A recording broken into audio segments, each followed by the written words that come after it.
La culture et tout ce qui reste après avoir tout perdu, nous avons tous les devoirs, l'obligation, la mémoire de respecter, de valoriser la culture de la République démocratique du Congo. Bienvenue à tous dans cette émission Art, Culture et Développement. Aujourd'hui, nous avons le réel plaisir de recevoir pour vous un artiste que vous allez découvrir dans peu de temps. Il est avec moi au plateau. Bonjour, monsieur l'artiste.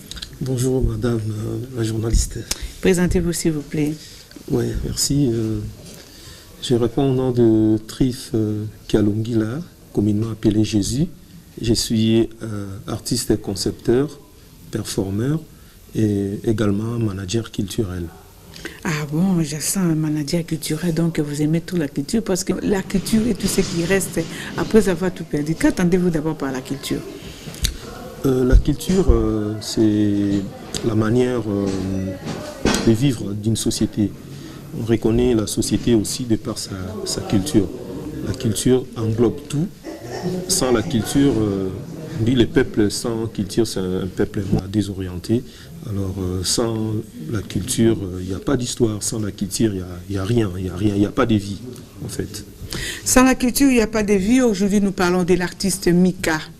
Jupe Mika qui vit en Europe aujourd'hui. Trif Josi, communément appelé dans le monde artistique, il est venu lui représenter. On va faire un parcours très costaud par rapport à cet artiste, de vouloir savoir qu'est-ce qu'il fait au juste. Nous entamons déjà la première question. Nous voulons savoir qui est l'artiste Jupe Mika. Merci pour leur question. L'artiste Jupe Mika, c'est un Congolais. C'est un Congolais qui vit actuellement à Paris. C'est un artiste autodidacte. Il a commencé sa carrière en Djili. D'abord, il est né à Maluku, grandi à Massina pendant un temps, et puis en Djili, passant bien sûr par le quartier Mokali. C'est un jeune Congolais. Il est de la Tchango. Il est de la Tchango.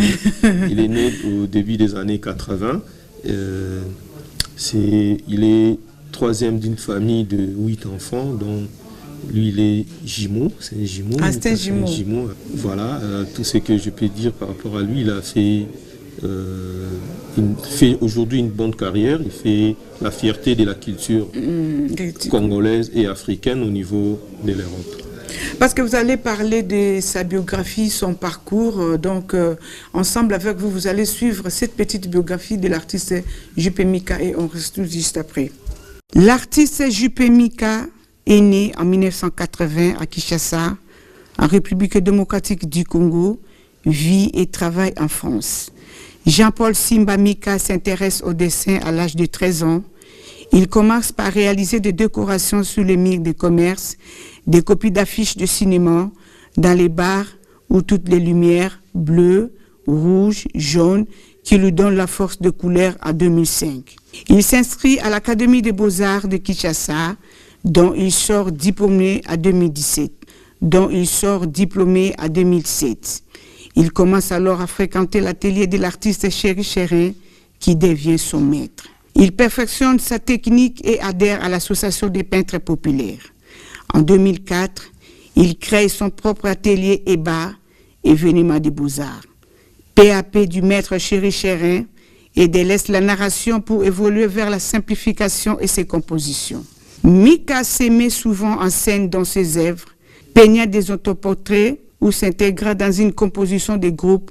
Depuis quelques années, il développe un style qui lui est propre. Animé par sa foi en Dieu, l'artiste travaille les sentiments, des joies, à travers les thèmes de l'amour, du rire au regard des difficultés et misères de la vie. Jupe et Mika sont l'expression d'un bonheur pur, émanant de l'énergie positive, douce et tendre de l'Afrique contemporaine. Merci beaucoup. Vous avez suivi la biographie de l'artiste Jupe Mika. quand même, il a parcouru, il était chez Chéri Chérin, il était dans cette création qu'il a fait, EBA, événement de l'Académie des Beaux-Arts. Il a fait tant de choses. Comment il a commencé son aventure artistique? Oui, JP Mika a commencé comme tout enfant, en griffonnant sur les sols, et les amis qui étaient tout autour de lui, ils ont senti qu'il avait un talent énorme. Et puis à l'école, quand il était à l'école primaire, c'est lui qui faisait des dessins pour le maître et les enseignants au niveau de l'école. S'il s'agissait de dessiner la carte géographique de la RDC, c'est lui qui les faisait. S'il s'agissait de dessiner un lapin ou un animal ou une chaise, c'est lui qui faisait les modèles et puis les autres suivaient par la suite. Et après, il a eu le goût, parce que nous, qui sommes nés au début des années 80, à l'époque, il y avait des cinémas. Il y avait des ciné presque dans tous les quartiers, pardon. Et lui, il avait eu ce goût-là de commencer à dessiner les programmes des cinémas. C'est comme si dans Demir, il dessinait dans Demir des bars, dans des affiches. Là, c'est venu après. Là, c'est venu après. Au début, c'était d'abord essayer de dessiner, reproduire les programmes des cinémas, dessiner l'affiche de Rambo 3, par exemple, l'affiche... reproduire comment? Déjà, il y a une affiche de cinéma. Oui. Lui, il est là pour reproduire. Lui, il est là pour reproduire, voilà. Il est là, on était enfants, hein, on venait devant les affiches, devant les ciné, et chacun de nous avait à côté un crayon ou un stylo avec un papier. Et Mika était vraiment excellent à ça. Quand il a eu le goût de dessiner des programmes de cinéma, et il s'est associé à son ami, un ami qui s'appelle Guilain Semelki. Il vit maintenant en Afrique du Sud. Ils ont créé un atelier qui répondait au nom de la Gaîté de l'Art. La Gaîté de l'Art, ils ont créé ensemble. Et dans le goût de perfectionner son travail, il côtoyait aussi ses aînés qui travaillaient bien, les décorateurs. À l'époque, on les appelait comme ça, les décorateurs. Il passait dans leur atelier, essayait de les côtoyer. Il était tellement curieux de pouvoir connaître ce que les aînés faisaient. Et ça lui a donné le goût par la suite de créer son propre atelier, événement de l'Académie des Beaux-Arts. Quelque part là, dans sa biographie, je vis, il a commencé à peindre à l'âge de 13 ans. Oui. Là, il n'a pas encore fait l'Académie des Beaux-Arts, c'est à l'âge de 13 ans. Non, là, il n'a pas encore fait l'Académie des Beaux-Arts. Là, il était encore à l'époque décorateur. Il n'était pas encore artiste. Simple seulement. Oui, simple. Parce que l'artiste doit savoir différencier. L'artiste, c'est quelqu'un qui crée. Par contre, l'artisan ou les décorateurs, ce sont des gens qui reproduisent ce qui a été déjà fait. Voilà. Et là, à l'époque, il était juste un décorateur. Il dessinait aussi dans des murs, dans des pharmacies. Et c'est de là que le maître Chéri Chérin l'avait découvert en train de dessiner dans devant le mur d'une pharmacie. Le maître l'a vu, il a dit « Ok, toi tu dessines bien, est-ce que tu me connais ?» Mika, ignorant qu'il était, il ne connaissait même pas le maître Chéri Chérin. Ah bon? Je ne connais pas papa, pardon. Est-ce que tu peux venir dans mon atelier et apprendre quelque chose? Mika a dit, ok, d'accord, avec plaisir. Et ils ont donné les numéros, ils s'étaient échangés. Et à la fin, le maître Chéri s'est dévoilé. Il dit, moi, c'est Chéri Chérin. Ah, quel plaisir, quel honneur de croiser un artiste de renom. Des renoms qui vient auprès de moi avec toute humilité. Et il demande mes coordonnées et ensuite il me dit de venir visiter son atelier. Et Mika a saisi cette occasion de pouvoir passer à l'atelier et c'est de là où tout a commencé. C'était en 2005. C'était en 2005. Il a fait un parcours que nous devons savoir depuis combien de temps l'artiste Mika a commencé à peindre. Commencé à peindre comme étant artiste. Ça fait combien de temps? Ça fait 18 ans. Parce que son tout premier tableau, c'était réalisé en 2007. Réalisé en 2007, le titre de tableau, c'était « La beauté africaine ». La beauté africaine, un tableau qu'il a réalisé à l'atelier Chéri Chérin, son tout premier tableau qu'il a fait dans sa carrière. En tant que son manager culturel, qu'est-ce que Mika fait qui vous a beaucoup plus marqué dans son parcours? Ouais, Mika m'a beaucoup marqué. Bon, là, je parle pas comme étant son manager culturel, mais pas plutôt comme chargé des communications. Mika, je l'ai vu venir à la télé chez Richard, un jeune, un peu timide, mais les artistes sont toujours timides. Au fil du temps, il s'est rattrapé. Quand il est venu à la télé chez Richard, il a croisé d'autres artistes qui travaillaient déjà avec le maître, comme Sapin Makengele, qui vit aux Pays-Bas, qui est d'ailleurs en vacances ici à Kinshasa, je le salue en passant. Il a croisé Trésor Chérin, il a croisé Samilus. Les trois là l'ont accueilli. Mika, ce que moi j'avais senti en lui, il faisait tout avec précision, avec détail. Parce que dans la peinture populaire, des fois, on s'en fout de l'anatomie, des fois, on s'en fout de la précision, de la perspection. Des fois, on est juste focalisé sur la thématique. Et Mika, quand il est venu, il a amené un nouveau vent, celui de faire tout avec précision, avec détail. C'est-à-dire, s'il dessine une femme, il dessine femme avec précision. Rien ne manque. Rien ne manque. Mouvement respecté. Et vous aurez l'impression comme si c'était une photo, jusqu'à ce que vous allez venir toucher, vous sentez que c'était un tableau. C'est un tableau, c'est une toile peinte à la main. Et au fil du temps, quand il a commencé à peindre, il s'est perfectionné. Il a tué l'esprit du maître. C'est-à-dire au début de sa carrière, il faisait comme le maître. Et les visiteurs qui venaient à la... Il a un peu essayé de changer, créer sa touche propre. Voilà, il a créé sa touche, créé son style. Parce que, ah oui, c'est ça, littéralement. À l'époque, tous les artistes qui étaient chez Chéri Chérin faisaient comme le maître, à l'exception de Sapin Makengele qui avait amené l'humour dans l'art, dans la peinture. Ces tableaux étaient comme des caricatures, mais bien faits, bien dessinés. Ces personnages étaient comme ça. Mais il y avait l'humour dans ça, ce qui était différent des tableaux de Chéri Chérin. Et Mika, au début, il faisait comme Chéri Chérin. De quelle manière Chéri Chérin fait ces tableaux? Lui, il fait des portraits ou comment? La démarche artistique de Chéri Chérin, c'est vraiment costaud, c'est vraiment vaste. Parce qu'on ne peut pas passer tout de suite comme ça, sans toutefois parler un peu de Chéri Chérin, car vous êtes de son école. Oui, merci. C'est avec fierté d'ailleurs que je vais répondre à cette question.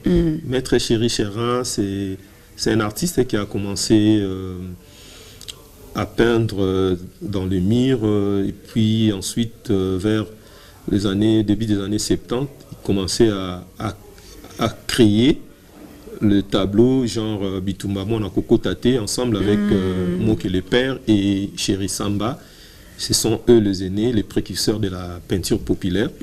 Et du fait que Chéri Chérin est passé à l'Académie des Beaux-Arts, bien qu'il n'a pas fait la peinture là-bas, il a fait la céramique. Savait déjà le mouvement, savait déjà comment mettre... Donc si on peut préciser la céramique, moni bateau ça la ramabela bikeko. Voilà. Dans la céramique ba potar mabele ou un autre benga argile en français mabele ba poti ba pesa en forme keko ba pesa en forme ba vase mususu to mona boye ou tara na mabele de ba benga en céramique. Il faut bien préciser parce que ça peut aussi échapper. Merci de m'avoir complété. Voilà, étant céramiste, mais il avait des notions académiques dans sa tête. Chéri Chérin. Quand il a commencé à faire des tableaux au début des années 70, ces tableaux étaient un peu différents de Moke le Père et Chéri Samba. Lui, au moins, il respectait des normes académiques. C'est-à-dire, la personne qui est devant ou le personnage qui est à l'avant-plan doit être plus grand que celui qui est derrière. Vous voyez. Par contre, ces normes-là n'étaient pas respectées par les autres aînés. Et Mika, quand il a copié tout ça, il a amené maintenant la précision et les détails. Voilà pourquoi il est surnommé les dieux des détails. Ah bon? Dieu avec petit dé. Vous, c'est Jésus, lui, c'est les dieux des détails. Golou. Voilà. Golou Nzambe, c'est comme j'ai eu l'habitude de l'appeler. Il amène ces détails. C'est-à-dire quand il dessine une femme, comme je disais dans le passé, la femme doit être vraiment une femme comme la photo. Et après, je crois, vers 2013, 2014, il avait subi beaucoup de critiques. Mika. Mika, beaucoup de critiques quand ils sont partis en Espagne en 2008 avec Chéri Chérin pour exposer dans un très grand musée là-bas en Espagne. Le nom m'a échappé. C'est vraiment parmi les musées les plus anciens de l'Europe. Mika a exposé là-bas, jeune culoteux, en 2008. Ils ont passé, et ces projets-là a créé un autre projet. Ils sont repartis encore en Espagne en 2008. Et il a subi beaucoup de critiques. Non, toi tu fais comme le maître, tes tableaux ne sont pas différents de Chéri Chérin. Il faut essayer un peu de... Donc, c'est comme si c'est copier-coller. Il faut faire sortir ce qui est en toi. Toi, oui, oui. Il avait un peu peur. Et autrefois, on s'était croisé avec le fait Badi Banganemouini, dont je rends hommage, je m'incline devant sa mémoire. Un critique d'art qu'on a perdu, vraiment, c'était le meilleur. Il a dit à Mika dans une exposition... Dans son parcours, il a aussi animé cette émission Architecture et Développement que je suis en train de continuer à faire aujourd'hui. C'était vraiment un génie, un génie que nous avons perdu. Vraiment. Le fait Badi Banganemouini a dit à Mika, Mika ne les connaissait pas, moi par contre je les connaissais, a dit à Mika, voilà, petit, toi tu fais bien tes choses, mais dans ta tête, tu gardes toujours le Chéri Chérin, tu portes toujours Chéri Chérin dans ton cerveau. Il faut essayer de le dégager. Le dégager. Fais sortir ce qui est en toi. Mika n'avait pas compris, il lui dit, mais... c'est comment Moto, excusez-moi, je vais traduire ce qu'il a dit en ligne là. Moto, Pero Ibsanga qui n'a l'esprit à cerveau, c'est un gars maître. J'ai dit, mais tu ne connais pas ces Badi Bangani. Ah, le Badi Bangani, critique d'art. Ok, je vais faire comme il m'a dit. Et en 2015, Mika a changé le style. Et c'est de là où il y a eu transformation. Plus question de faire comme le maître, plus question de peindre sur les toiles ordinaires. Il crée ces toiles spéciales. Et c'est des tissus fleuris. Des tissus fleuris et il peint en noir et blanc. C'est là où dans les tissus fleuris. Donc, il achète un tissu, il les peint en noir et blanc. En noir et blanc. N'importe quel, dans les tissus fleuris. Oui, les tissus fleuris. Et il les peint en noir et blanc. À la seule différence, peut-être dans les lèvres, il met la couleur rose, rouge, des fois orange, vert citron, comme l'inspiration lui amène à faire. Et après, en 2015, au mois de janvier, il a fait sa toute première exposition solo. C'était à la Galerie Bilembo. Ici à Kinshasa. Ici à Kinshasa, avec le nouveau style. Galerie Bilembo, Verso-Simat. Verso-Simat, chez Madame Chantal, dont je salue. C'était là où tout a commencé. C'était une très belle exposition. Donc c'était une ouverture. Voilà, c'était une ouverture au niveau local déjà. Il s'est créé un nom. Et vers la fin... Là, déjà, cette ouverture, il a créé son style à lui. Il est sorti de Chéri Chérin. Voilà, il est sorti de Chéri Chérin. Et il a présenté au public son nouveau style. Et tout le monde qui était là était surpris de voir comment Mika... Dans son nouveau style-là, c'était les tissus en fleuris, peindre en noir et blanc. En noir et blanc. Okay. Et aujourd'hui, beaucoup d'artistes à Kinshasa, au Congo et même en Afrique ont commencé à peindre sur des tissus fleuris et des fois il peint en noir et blanc. C'est Mika qui a donné les goûts, c'est Mika qui est l'auteur, le fondateur de ces styles, qu'il a surnommé style JP Mika. Et tous ceux qui font ces styles-là doivent s'incliner devant le maestro JP Mika. On l'appelle Maestro JP Mika, un parcours très costaud. Vous savez, les artistes ont les respirations que tu ne peux pas imaginer. Ils font des histoires à la hâte. Peut-être toi, tu peux voir un tableau plutôt, vous m'excusez. Tu peux dire, c'est quoi ça? Mais derrière ces tableaux, il y a une inspiration. Triffe José, nous continuons. Quelles sont les plus grandes influences artistiques de JP Mika? Ces influences artistiques, il doit avoir des influences quand même. Oui, il doit avoir des influences. Permettez-moi d'abord, avant de répondre à cette question, de chuter sur son parcours. Parce que je ne peux pas parler du parcours de JP Mika sans pourtant citer l'exposition Beauté Congo. Ok, Beauté Congo. Là, c'était en 2015. En 2015, il y a eu une très grande exposition pour moi, ça doit être la plus meilleure exposition de tous les temps. De tous les temps, ça s'est fait. Malgré qu'il a exposé, mais oui. Beauté Congo à 2015, ça a cartonné, ça a donné quand même des résultats positifs. C'était une exposition collective. Il y a eu des tableaux de diversité. Diversité, vraiment. C'était la culture congolaise qui a été mise en valeur par la Fondation Cartier, en complicité avec la galerie André Magnin. C'était vraiment une très grande exposition. Je crois, là, c'était en Europe ou... C'était en Europe, c'était à Paris. La Fondation Cartier qui avait organisé ça. Et Mika a eu l'honneur parce que son tableau a été choisi comme tableau de couverture de catalogue. La fiche principale de l'exposition dans des publicités, c'était son tableau Kiesena Kiesi. Son premier tableau. Ouais. Non, ce n'était pas son premier tableau. Son premier tableau choisi lors de cette grande exposition pour se servir de couverture. Voilà. C'était vraiment le début d'une autre carrière. Ses influences artistiques. Les influences artistiques, JP Mika, c'est vraiment, il aime la précision, il aime les détails. Lui, tout ce qui est bien fait, ça lui appartient. Il est beaucoup plus influencé par tous ceux qui font du bon travail, tous ceux qui font du travail avec précision, avec passion, avec amour. Je pense que j'ai quand même bien répondu à la question. Oui, vous avez bien répondu à la question. Avant de continuer cette émission, je vous avais dit que vous suivez les parcours de l'artiste JP Mika qui réside en France. C'est avec son manager culturel Trif Josi qu'on est en train de savourer son parcours. Mais avant de continuer avec nos séries de questions, ce que JP Mika est en train de faire, est-ce qu'il y a une continuité par rapport à la jeunesse d'aujourd'hui? Ça touche là des fleuris, est-ce que ça continue? Parce que je vois, c'est comme si ça devient un peu ancien. Quand je vois les tableaux de JP Mika, je vois maintenant, ce sont des personnages qui sont plutôt de tissus en fleuris. C'est ce que nous voulons encourager nos jeunes gens de bien travailler.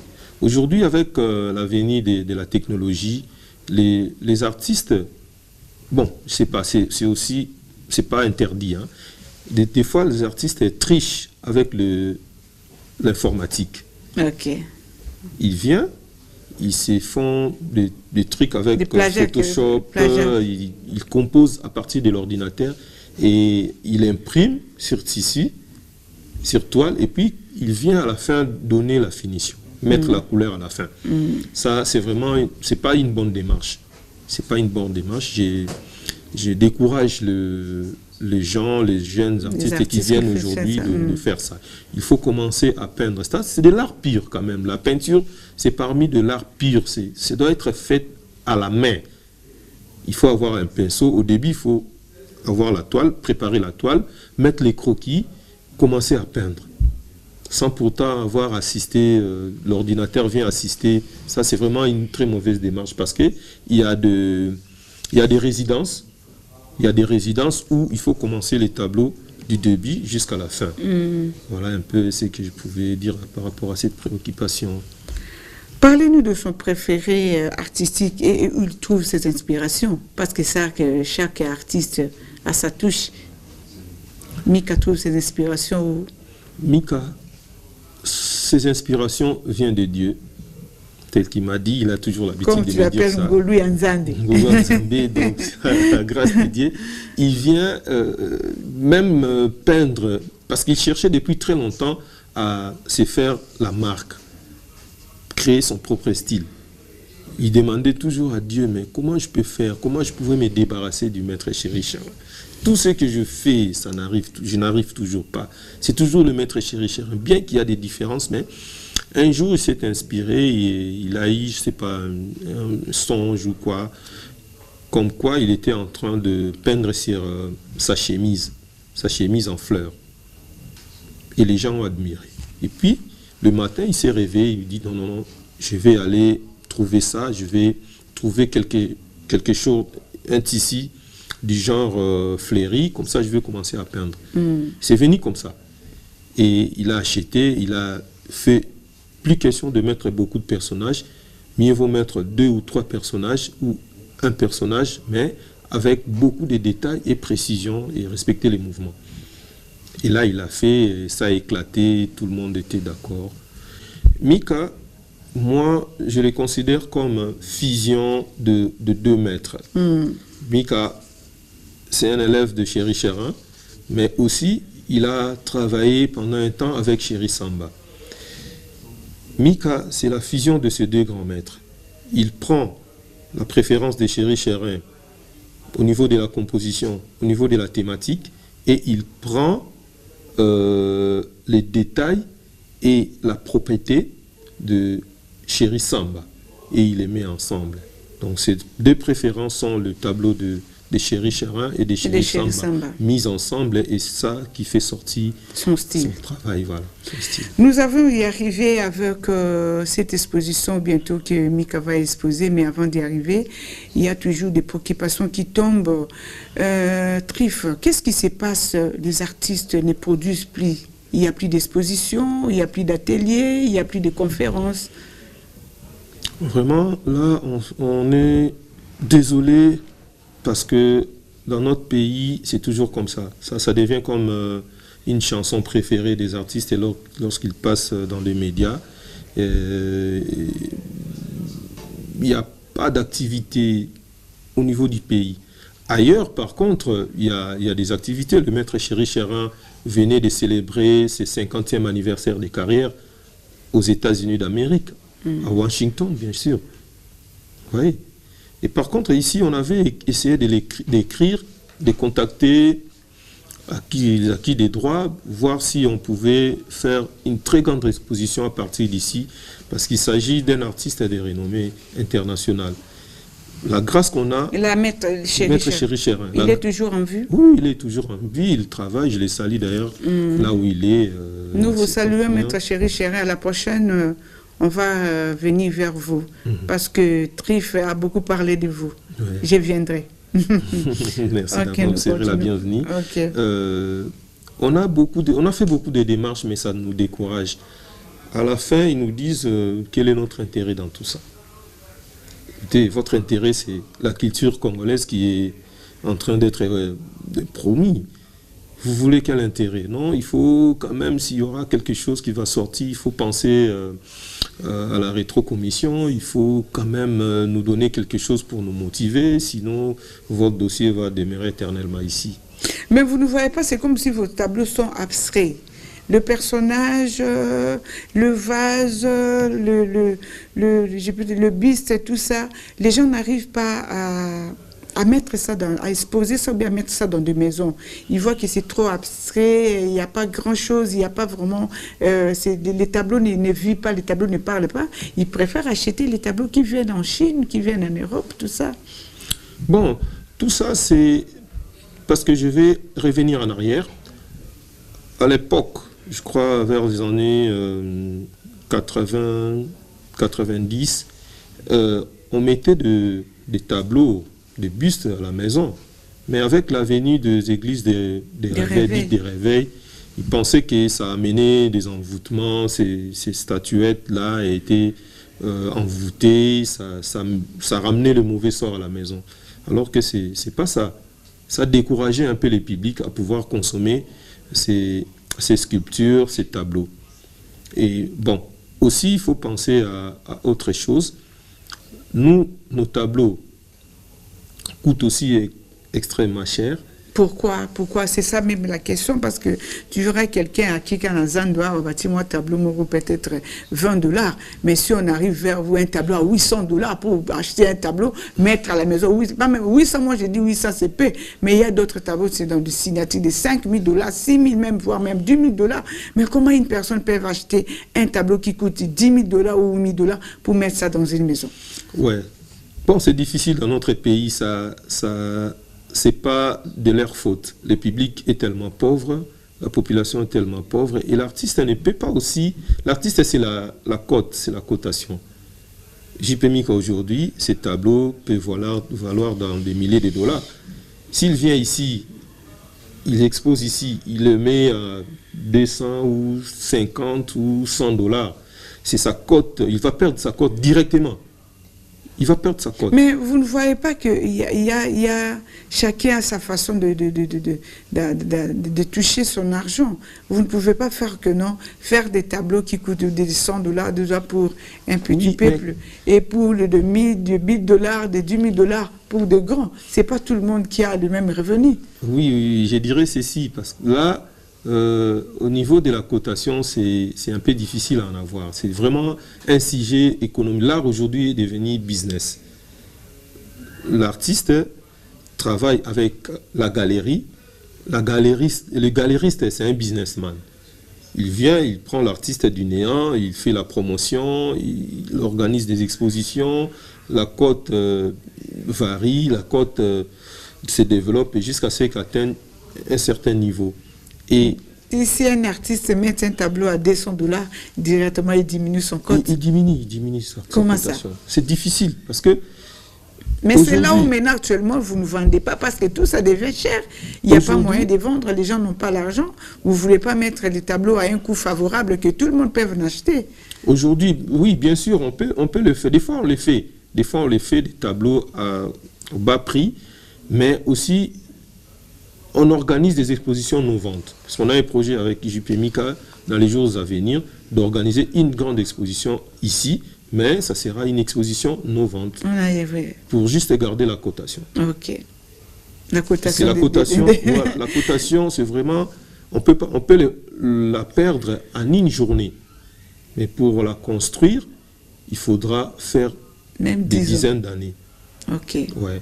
Et c'est là où l'artiste a des difficultés, du fait que la population est tellement pauvre. Et vous voyez aujourd'hui au Nigeria, dans d'autres pays de l'Afrique de l'Ouest et beaucoup plus des pays anglophones, les gouvernements aident ces artistes.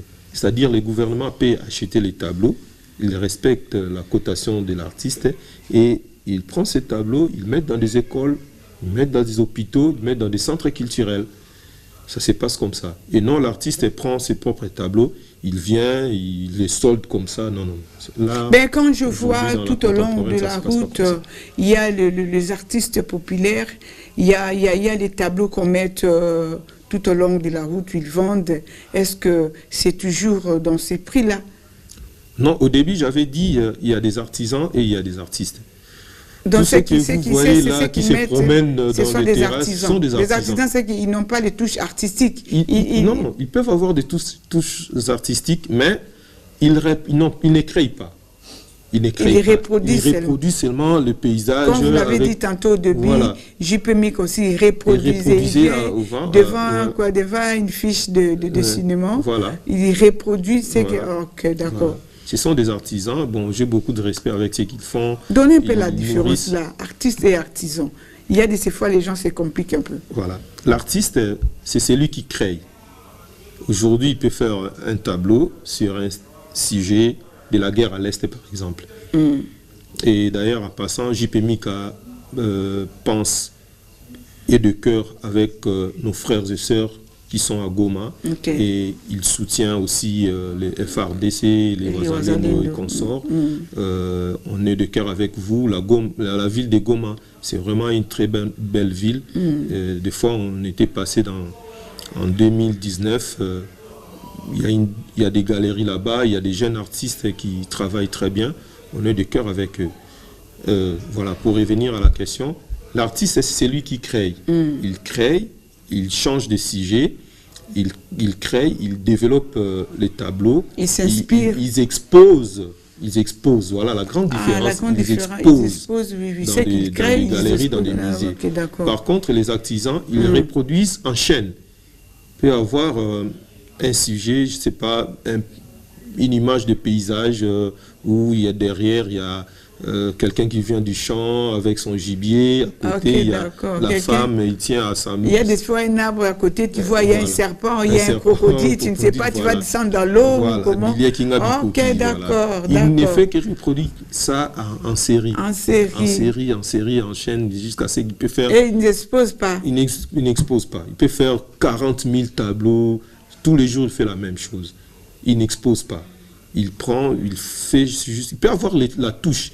Parce que beaucoup d'artistes autodidactes aussi, sont issus de ces systèmes. Ils étaient auparavant les artisans et aujourd'hui, bon, ils côtoient de grands maîtres et on leur donne des inspirations, on leur donne la manière de faire et ils deviennent artistes aussi. J'ai beaucoup de respect avec leur travail parce que à travers ça, ils arrivent à nourrir leur famille. Et je ne veux pas dénigrer leur travail, mais on doit aussi faire la différence entre un artiste et un artisan. Mais eux, ils vendent quand même parce que leur tableau, c'est un prix favorable. Ils vendent, les gens commencent à préférer d'acheter. Moi, d'ailleurs, j'encourage les gens qui n'ont pas de moyens d'acheter un tableau d'un artiste de renommée, de prendre même ce que les artisans font. C'est vrai ça. Oui, je leur encourage. J'encourage le public de pouvoir... Moi, lorsque j'arrive dans la maison, même dans la maison des bourgeois, des riches que j'ai eu à côtoyer, la première des choses, je ne regarde pas la lumière, je ne regarde pas la construction, je regarde les tableaux. Le mur. Le mur. Parce qu'il y a des tableaux. Alors, s'il n'y en a pas? S'il n'y en a pas, je les considère, entre guillemets, comme n'est pas... C'est un pauvre avec beaucoup d'argent. Il n'est pas bourgeois. Mais toutefois, vous pouvez lui conseiller? Oui, je les conseille des fois. Si je trouve quelqu'un qui est ouvert, qui est courtois, je dis, ok, vous avez un très bon salon, mais essayez quand même, pensez à mettre les tableaux dans le mur. C'est vraiment beaucoup plus décoratif et ça donne la valeur. Et vous pouvez devenir plus tard collectionneur. Parce que moi, je connais des gens qui se sont enrichis. Il y a un monsieur français qui achetait les tableaux de Chéri Chérin lorsqu'il n'avait pas encore le nom.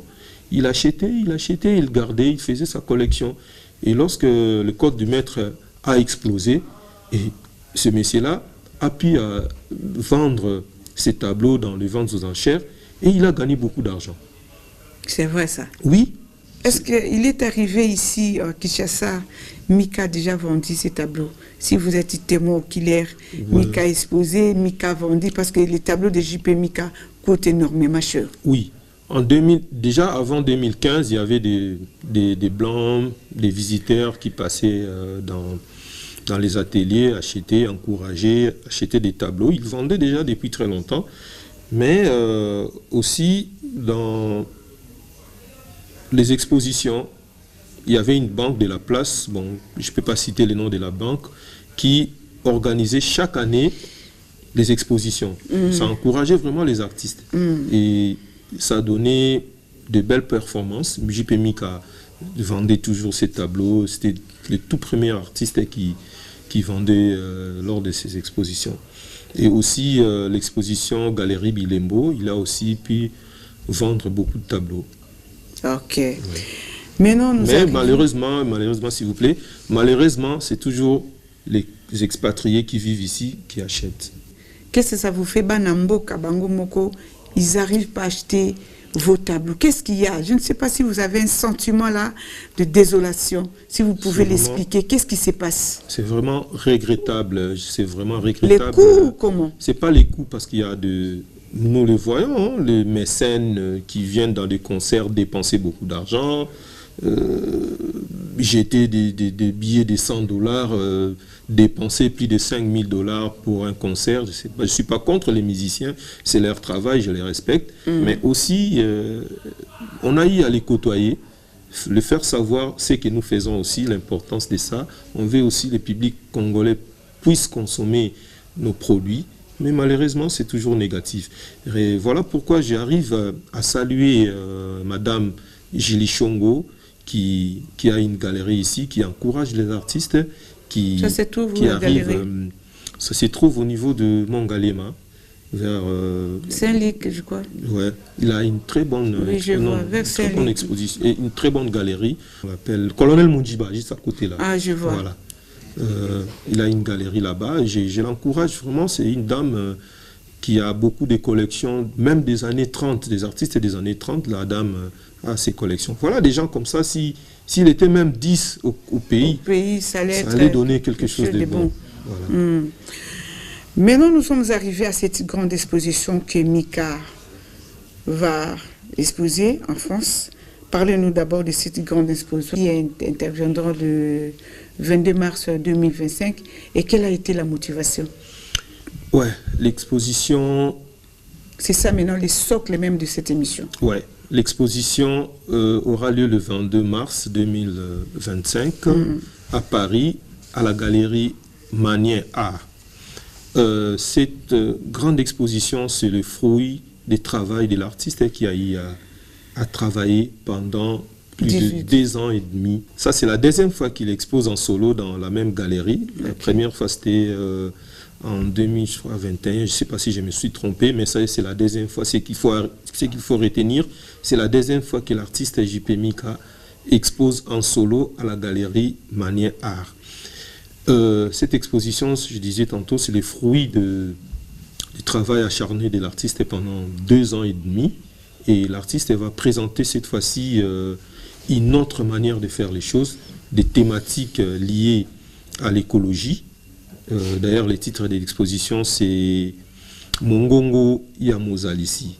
Mongongo ya Mozalisi, c'est Dieu. La voix de la nature. La nature à Lingala, c'est aussi Mozalisi. JP Mika aime beaucoup plus valoriser la culture, valoriser la langue Lingala. Tous ces tableaux ont des titres soit à Lingala, soit à Kikongo un tout petit peu. Ah, parce qu'il est Mukongo. Il est Mukongo, il est des Bandundu. Voilà.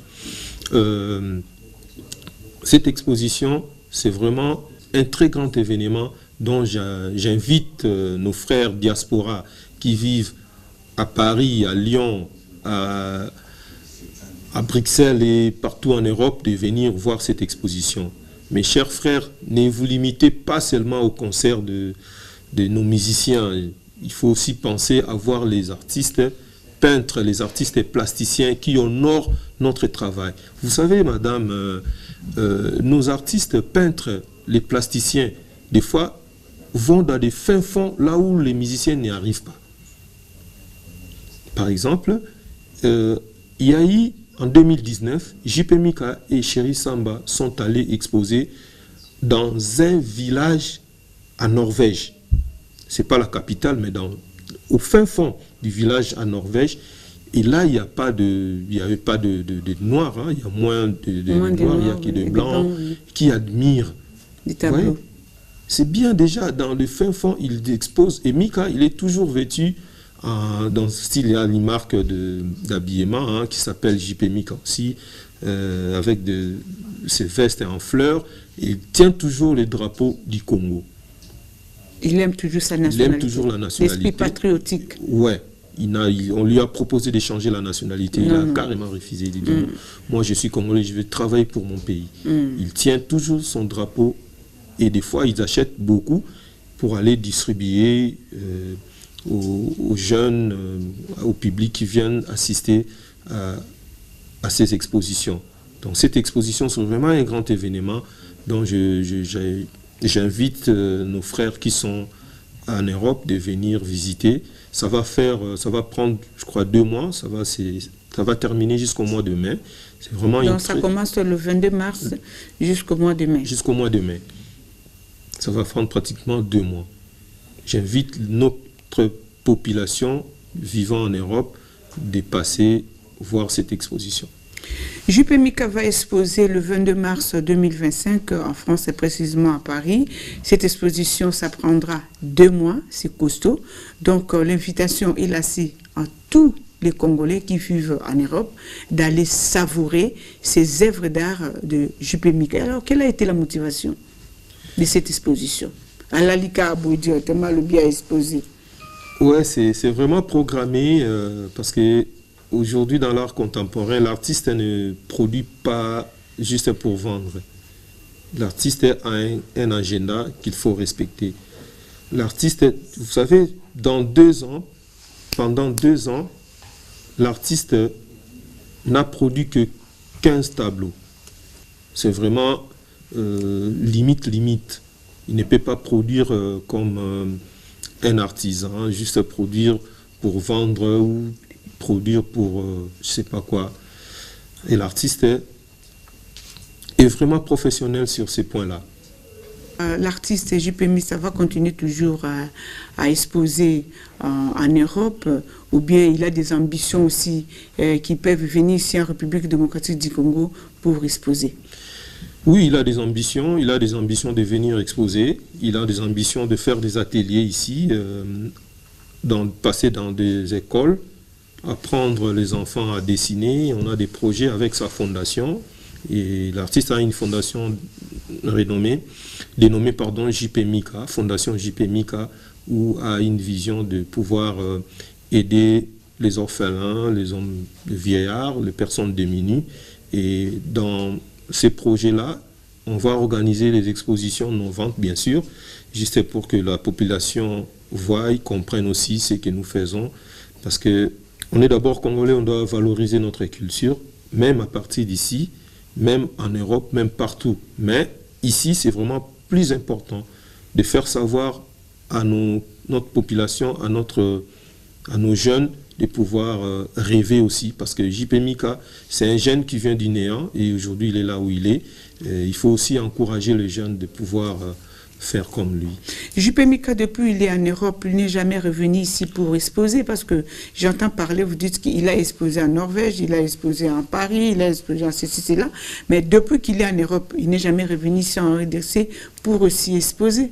Non, il n'est jamais revenu pour exposer, raison pour laquelle on a des projets pareils.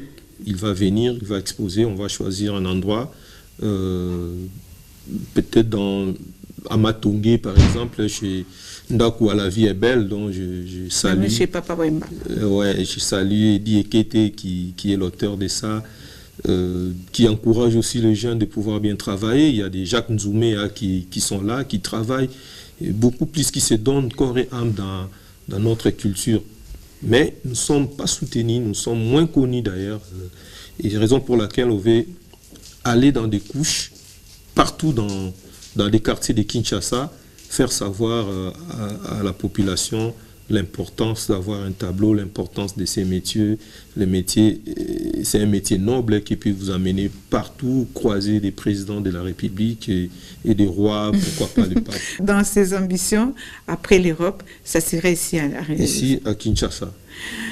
Très fort Jésus, nous citons tendrement vers la fin de cette émission. Je ne sais pas si vous avez quand même un mot-clé par rapport, on a parlé des parcours des JP Mika, artistes de renom, qui évoluent en France, mais dans peu de temps, il viendra ici en République démocratique du Congo pour exposer parce qu'il a un talent costaud. Vous avez suivi quand même son parcours très fait, l'a dit. Résumez un peu son parcours. Nous avons fait une émission, mais c'est la fin. Qu'est-ce que vous pouvez parler de JP Mika, que le consommateur qui est nos publics cibles, qui nous regarde en ce moment? Ok. Je peux dire, JP Mika, c'est un jeune qui a commencé son travail ou son talent a explosé lorsqu'il a croisé le maître Chéri Chérin. Et quand il est passé aussi à l'atelier de Chéri Samba, il a fusionné. Et aujourd'hui, JP Mika fait des très beaux tableaux, avec des détails, avec des précisions, avec la perspective qui est respectée. Et JP Mika, aujourd'hui, il est un artiste qui fait la fierté de l'Afrique au niveau international, au niveau de l'Europe et aux États-Unis d'Amérique et partout dans le monde entier. J'invite tous les publics à pouvoir aller sur YouTube, s'abonner, voir, taper seulement JP Mika sur YouTube, sur Instagram, sur Google, voir cette carrière aussi costaud et riche. Sur Google, il faut sur Google taper JP Mika. JP Mika. Et sur YouTube, vous allez voir des vidéos, ces interviews. Donc même sur YouTube, tapez seulement JP Mika. JP Mika. Instagram, la même chose. La même chose. Nous chutons vers la fin de cette émission, mais sans toutefois jeter un regard positif sur nos sœurs, nos frères, nos enfants qui meurent à l'est de la République démocratique du Congo. Trifé Josi, est-ce que vous avez cet amour de lancer un message par rapport à nos frères et sœurs, le maman, les papas qui meurent à l'est de la République démocratique du Congo? Ça me fait très mal de voir, de constater ce qui se passe à l'est du pays.